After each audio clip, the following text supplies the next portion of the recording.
right, so let's get started. First of all, thank you everyone for joining us. Welcome to the Antavo and LiveChat holiday webinar called Gear Up for a Great Holiday Customer Experience. Today we're going to have two speakers. First, myself. I am Jessica Miserak. I am working with Antavo, and I'm a customer loyalty strategist. And I'll be joined by Martin Borowski from LiveChat, who is a support hero. And we'll both talk about building a great customer experience in your web store just in time for the holidays. Nice to hear you guys in here. I'll be jumping later on. Sorry to interrupt, Jess. No worries. Good to hear you. If anybody has any questions at any time, please feel free to use the chat window in GoToWebinar, but we'll just jump in and get started. Today we'll talk about holiday shopping trends in e-commerce. We'll actually talk about what holiday shoppers are looking for when they start their search, what kind of loyalty program marketing works best during the holiday season, and then Martin will talk about the difference that your brand voice makes, why instant communication is a great way to reach out to customers, and the virtues of proactivity in live chat and customer service. So let's jump into the holiday shopping trends in e-commerce. It's now mid-September, but believe it or not, people have actually been looking for Christmas gift ideas already since midsummer. Every year in about July or August, the search term Christmas gift ideas starts trending. Sure, it's not as big as it is in October and November, but still people are already looking for inspiration.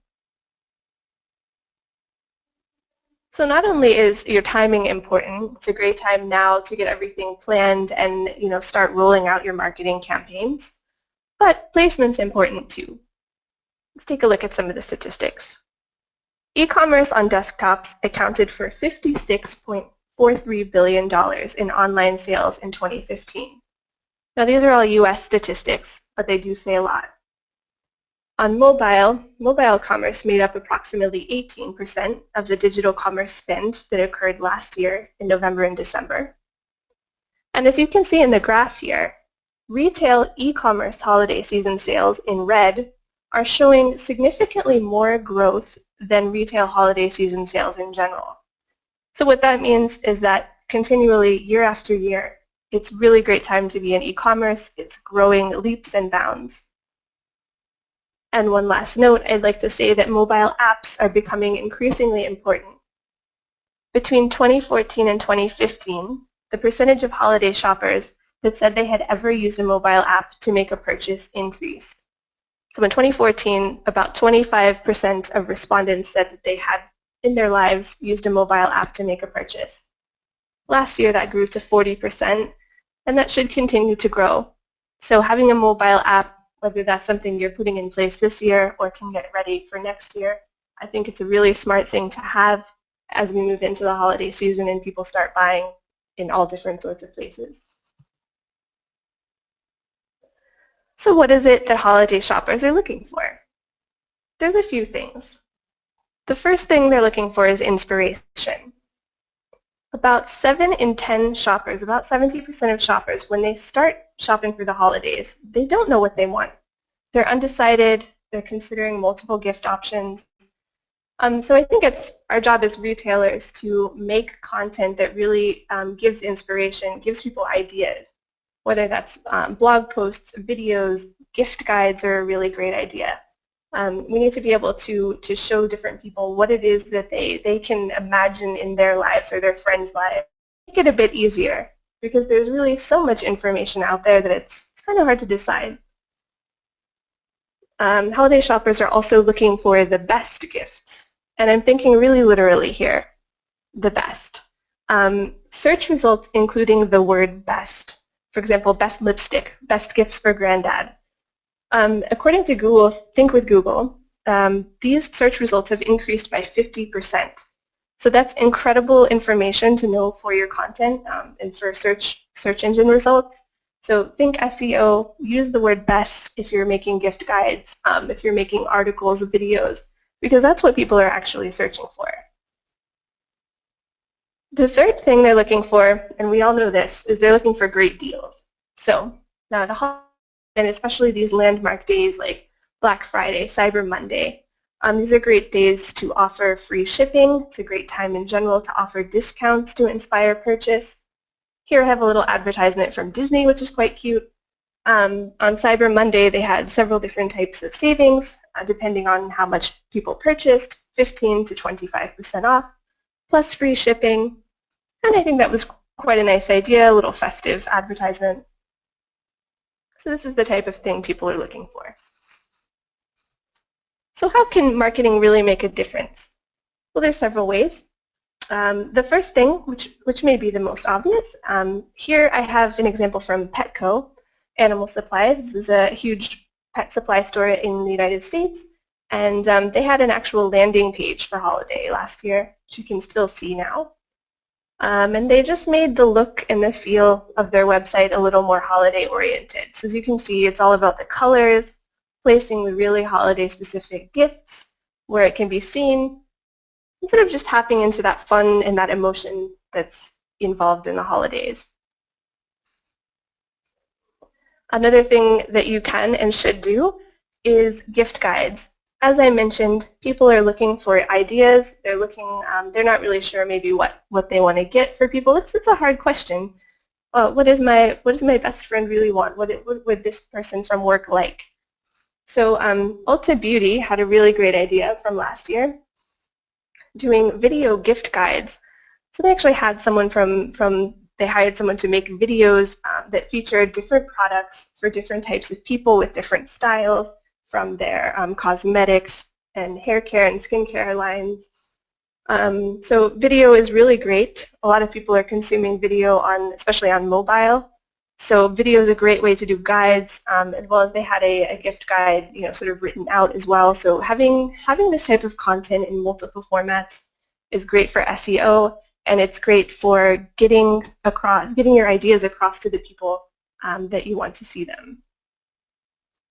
And of course, we shouldn't forget about social media.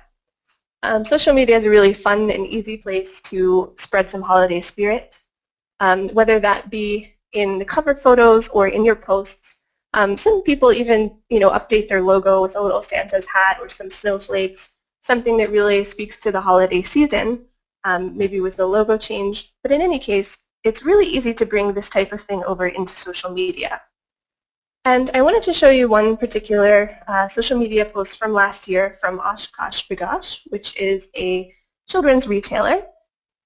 They've been around for a long time. Even since I was a kid, I used to wear Oshkosh. But they introduced a loyalty program prior to the holidays last year. And I think they did a really smart thing here by promoting their loyalty program across all their different channels with a really clear benefit. So here you can see, earn $10 for every $75 you spend. That puts the benefit of joining the loyalty program into really clear monetary terms, lets people know what to do. The only thing I would say is that definitely include a link to make it really easy to get people to sign up. Basically give them no reason not to sign up. Make it look great. One last thing I'd like to show you is this was from Bloomingdale's. This is a really cool Instagram post. It was actually a video Bloomingdale's, the luxury retailer, made last year. It's called the Gift Bot. And if you were actually on Instagram, you could click the Gift Bot and the video would start. And so in the center where it says Foxy Lady, it would run through all sorts of different types of people, gifts for men, women, all different types of styles of dress, of things. Really fun, listing the type of style and sort of 4 products that sort of fit the category. So that was a really clever way to really promote different products on Instagram. Also, in the actual description of the picture, it said to shop the gift bot, tap the link in our bio. So they included a specific link in their bio, which allowed people to click through and start shopping on their website. Really fun, clever take on holiday shopping. So what can you do to prepare your own loyalty marketing magic? Before the holidays, you can offer point promotions. I think it's really, really smart idea within a loyalty program. It always encourages action, and you can sort of target it the way that you want. So, for example, sharing holiday promo sites. You can say you get double points this weekend for sharing our product site or promo site.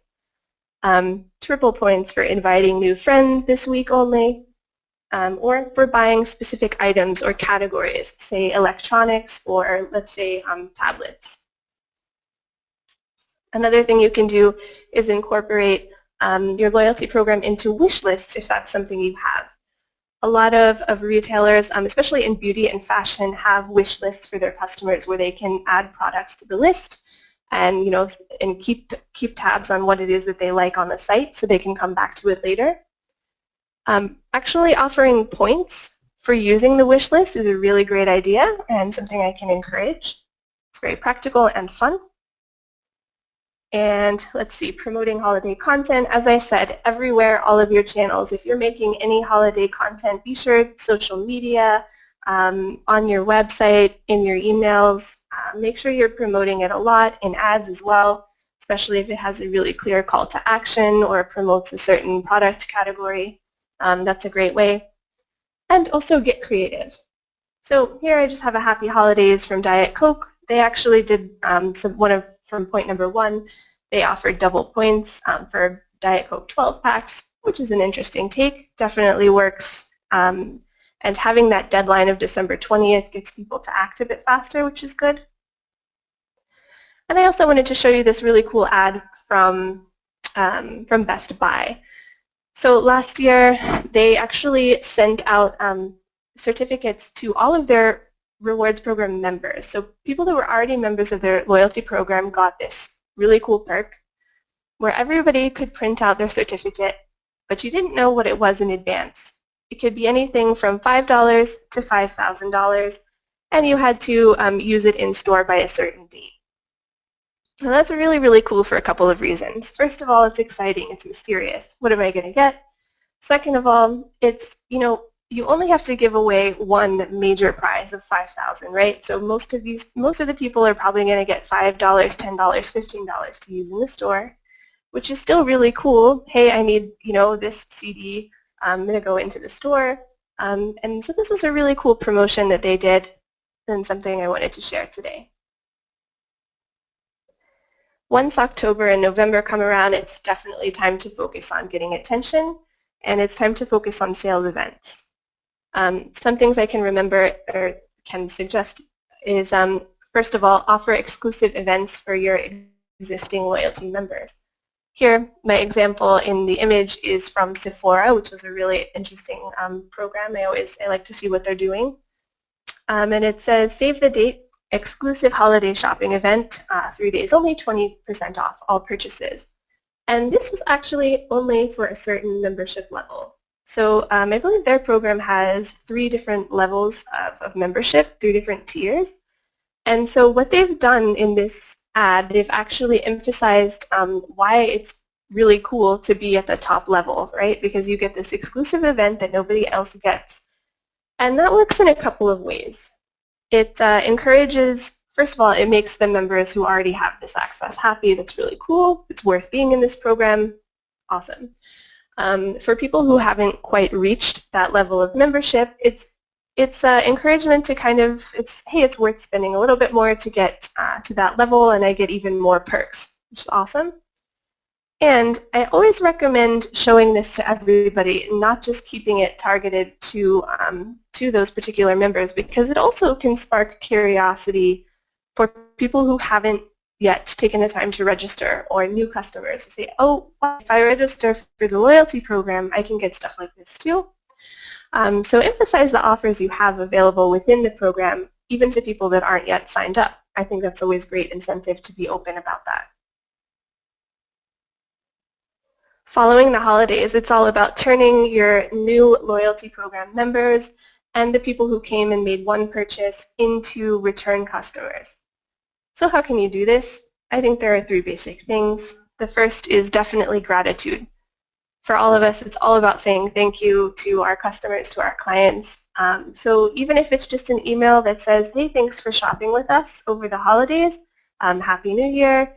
I think it's really important to somehow express this. Maybe that's even a phone call to your best customers, who knows, but in any case, whatever is appropriate for your business, showing gratitude is always smart. After that, it's also about great communication. You should try to make all of your communication as personal as possible, or you risk losing interest. I was actually reading about this the other day, that's one of the biggest dangers, or one of the biggest reasons that people become inactive in a loyalty program, is because they've gotten all of these emails, but none of it was really relevant to their interests or their lifestyle, and so they sort of just started ignoring the emails. So use the information that you can gather from within loyalty program signups, or if you're rewarding people for answering certain questions about how they shop or what their interests are, definitely incorporate that info into your communication all the time. Same goes with offers.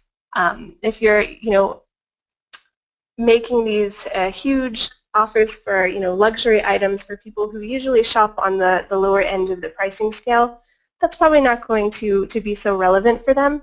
So just use the information you have as much as you can, and that's the way to really encourage people to keep coming back to you, which is what we're all aiming for.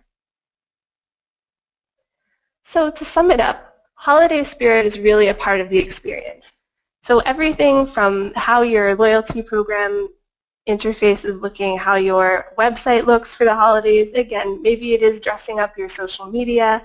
It's essential to get the way that you look, that your site looks, the way that your brand voice is into the holiday spirit, and provide a great customer experience.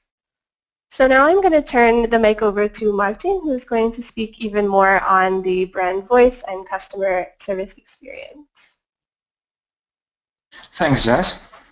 Sure. Okay, let me just share the screen. Should be alrighty. Okay, let me know if you can see everything all right. Yep. As far as I can see, the screen is shared. Okay, so as just mentioned before, my name is Martin. I work at LiveChat as a support hero. Couple of words I'm going to say rather from the customer service and sales point of view.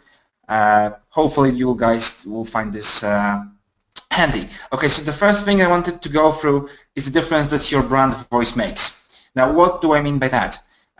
When the customers approach your website and they get in touch with one of your employees, or perhaps you if you're operating the chat yourself, at this given moment the customer sees this agent, the chat agent, the person they speak to, and that person represents the whole company. It doesn't matter if the company has like 5,000 employees and this is only a single agent operating, or if this is one-man action. At this given moment, when the customer gets in touch with you, you represent the whole company. Now, because of that, you just need to get the best out of you because, well, that's the name you're going to earn from your company. Now, something that relates with that is the going extra mile for the customer. Now, if you do get in touch with the customer, they send you an email or perhaps start a chat with you, perhaps call you, and you have them there already, so you stay in touch. If you have a moment, of course, and you're not buried under with work, you should do your best to go extra mile for the customer, even if something they ask about is not part of your job, like every day. So, for instance, if they come and ask something about like what they should really pick up for their grandfather, for the grandfather day or something like this, and you're not really supposed to give advices about this, only to, I don't know, link people to specific websites. If you can take a moment to get to know your customer better and find what they need really, you should do it, and this will really pay off in returning customer, because as just said before, people really appreciate personal contact, and when you make it personal, they will just want to go back to your company in the future. Now, one more thing that relates with this is the style you're going to speak in, because the brand voice that you represent, there are brands who are more formal, there are brands who are less formal, and you need to be fully aware of what your company should be. So if you're, for instance, a company that sells wedding suits, so to say, an example, you should rather not approach people with, hey, how are you doing, like Joey from Friends would do. Instead, you should try to approach more formal tone, and vice versa. If you sell something, I don't know, perhaps toys or some fancy stuff for birthday parties, you should not really be too formal. But the best rule in here, it should be that the first thing to remember is that you should know what your company is and how they approach the customer every day. So be aware of the strategy that your whole company takes. And when you make this strategy, also take this into consideration. What is your target and whether you should be formal and informal.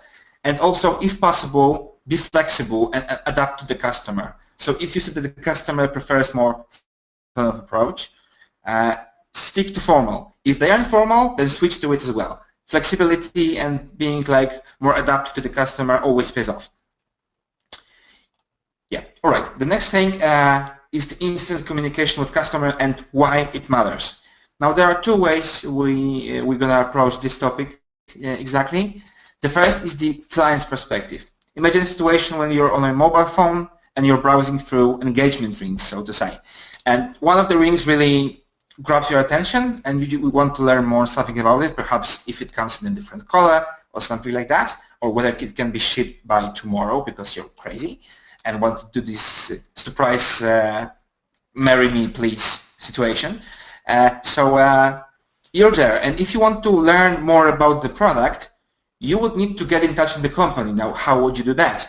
If the company has a call to action button or chat or way for you to contact them immediately, you're more likely to do it than you would have to go to their contact page, find their phone number, call them, or perhaps find their email there, then email, wait for some time. So the faster this channel of communication with your clients is, the better the chance that you're going to actually make them buy it, because when they see the product, they want to buy it right now. They might not have the same idea in like 10 hours after, or 5 hours after, or half an hour after, because they might look at your the other companies that sell the same product. So from the client's perspective, they want to get in touch with you and they want it fast. If you can respond fast, you already score a big point in the eyes of the customer. Now, the other way around, you might not be on your laptop, at your laptop at all times, and it's completely understandable because, well, we're not sitting in our offices for like 12 hours a day just waiting for the customer to write. But in some cases, we might just go somewhere, grab a lunch, perhaps even work from home, and you want to make this channel of communication with your customers as accessible for you and for them as possible. And mobile applications are a really great way for that. In case of LiveChat, you can use our applications and you can encourage your agents to stay on these mobile applications even after hours if they would do so. Plus, you should keep your mobile phone with email client and basically monitor the emails, whether they come like 7 p.m., you're just having a dinner or something, supper, sorry. And if you can just spare a moment and approach this customer, even in these extra hours that you would normally not operate in, it's really appreciated by the clients. Mobile applications, they just make it easier for yourself. And why does it even matter to be so fast toward the customers? Now, this graph we have right here in front of me, this is a graph taken from our customer service report in 2015. And the yellow line shows the satisfaction level of the customers. The white line shows the first response time in seconds. Now, as you can see, if you can keep it like under 100 seconds, so to say, so like between 1 minute, 2 minutes, the customers are okay with that. The further you go after, they will become less and less satisfied. Now, this is something that you need to take into consideration when you're operating the chat yourself or when your agents are operating chat yourself. So it's good to set some KPIs, so like keep the first response time under 2 minutes. Sorry, 2 seconds would be just crazy, but 2 minutes or 1 minute to keep up with the customer. Now, but once you grab your customer and start a conversation with them, you do not need to rush so much, because once you have them on the chat, or on the phone, on the email, the customers do not expect you to reply to their information just instantly. And the next graph shows just that even if the handle times, overall handle time of the chat is longer, like 20 minutes, 30 minutes, 40 minutes, it's still okay for the customers because they want to just get this thing that they came for. So if I want to grab a holiday gift for my grandfather for holidays, and I go to the chat, I just want to start a conversation with the agent, but I do not necessarily need to do it under 10 minutes. I can just let it some time and discuss with the agent all the other ideas that I might not have at a given moment, and then just grab the best idea. As just mentioned, we are looking for the best gifts, best ideas, and that's what we're going to give our clients. So once you have the point of contact with the customer, don't rush it. Just make sure that it matters, and it's not just copying and pasting some messages that are not really personalized at all. And proactivity towards the customers, the last thing I wanted to mention. What does it even mean? When I enter the website as a customer and I'm just browsing through the products, it's a pleasant surprise, perhaps not a surprise anymore because, well, people are getting used to the chat solutions and mobile communication. But when they see an invitation on the website, something like that, like the greetings we have at LiveChat, they already feel that this is personal. If you make it personal, which really matters. So you can just set up greetings for specific pages. Let's say that you want to promote a specific product like, I'm not sure, perhaps some nice rings, specific model. So you should set up greeting for this site, and when the customers go to this site, spends some time there and just sees this ring and is looking at it all the time, let's say 1 minute, you might already assume that they're interested in the product. And now when you jump out there on the website and say, hey, I can see that you're browsing this and this ring, how about a discount of 5%? They already feel this personal approach right away. Now, of course, you do not want to be too aggressive with the proactivity because that's something the customers do not appreciate. And you can just imagine your mailbox being flooded with spam and whatnot, all the kinds of new offers, and every day a company would send it. They would eventually lose all their customers probably because that's like too aggressive. But if you just keep it in a good manner, from time to time stay in touch with them and let them approach you whenever they can, whenever they want, actually, sorry, this will really pay off. Another thing, except for greetings and chat invitations on the website, could be the automations that you have. There are 2 examples in here we have in Autopilot. The automations we have that we assign to the chats we take with the clients. Now, an example in here is that if a customer would talk to us about CSS customization, we can just add a small piece of information that, hey, we spoke about this, and then our marketing system will take care of it, mailing system will take care of it and send more email follow-ups to them regarding the product. Now you can set up the same thing regarding all the products that you have in your own company and make sure that if they came to chat and they talked about something, that they will be just contacted maybe 1 day after, 2 days after that, hey, how is this product, how do you like it, perhaps something other, and so on and so on. Mail automations can really go a long way, but you do not want to make them too aggressive. So keep in mind also this is the same thing with the greetings and newsletters and mail automations and all kind of journeys your clients will go to, that you do not want to be too pushy with them, because if you just storm right into their house and jump out of their fridge saying, hey, how about my product, they might not appreciate that. So so that's what you need to keep in mind, the right balance. And this would be basically everything from my side right now. I hope it was really helpful. So right now I'm gonna hand it over to Jess again. Thank you.